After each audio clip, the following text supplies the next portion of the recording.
Hello. তো আজকে সারাদিন ধরে যেটা হলো, সত্যি সেটা বাঞ্ছনীয় ছিল না।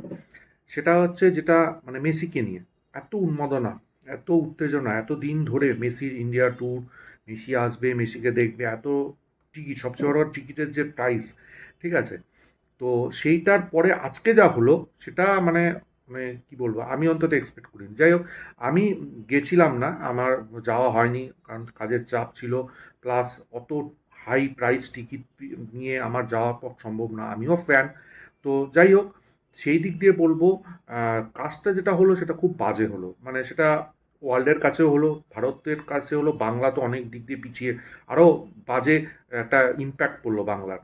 সেটা হচ্ছে এই যে আসলো, আয়োজকরা কিভাবে সেটাকে ম্যানেজ করেছিল আমি জানি না। মেসি এসে সেপেস টাইপের হয়ে গেল, এবং আয়োজকরা অ্যারেঞ্জমেন্টটা একদমই ভুলভাল অ্যারেঞ্জ করেছিল, এবং সেটা পরিষ্কার হলো।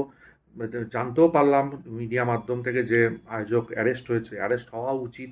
কারণ এত মানুষজন, তারা এত ফ্যান, তারা আমি দেখছিলাম নিউজ মাধ্যমে যে 10,000 12,000 টিকিট, আরও বেশি দামের টিকিট তারা কিনে গেছে সকাল থেকে। এমনকি অনেকে শুনলাম হায়াত রেজেন্সির সামনেও দাঁড়িয়ে ছিল কালকে রাতে। স্বাভাবিক, ফ্যান্সদের চোখের সামনে দেখবে, এরকম তো আর বারবার আসবেন, মেসি তো আর কোনো দিন আসবে না, এই এসছে, আর কোনো দিন আসতেও চাইবে না এই ঘটনার পরে। তারপরে তারা দেখতে পারেনি, গোটা 100-র ওপর লোকজন মেসিকে ঘিরে ছিল, ঠিক আছে? আয়োজকদের হয়তো পার্সোনাল সিকিউরিটি ছিল, প্লাস হচ্ছে যারা স্পন্সর ছিল তারা, তারপরে নেতা মন্ত্রীরা ছিল, সেটাও দেখা গেছে। তো এত লোক যখন ওনাকে ঘিরে রয়েছে, তা ফ্যান্সরা কী করে দেখবে? ঠিক আছে, এটা তো উচিত হয়নি একদম, এটা করাটা একদম উচিত হয়নি। কারণ ওনাকেও উচিত ছিল একটা একটা হুটখোলা গাড়ি করে ওনাকে পুরো স্টেডিয়ামটা ঘোরানো, এবং কয়েকটা বল শট উনি দেবেন, প্লাস একটু বাচ্চাদের সঙ্গে যেই প্রোগ্রামগুলো ছিল।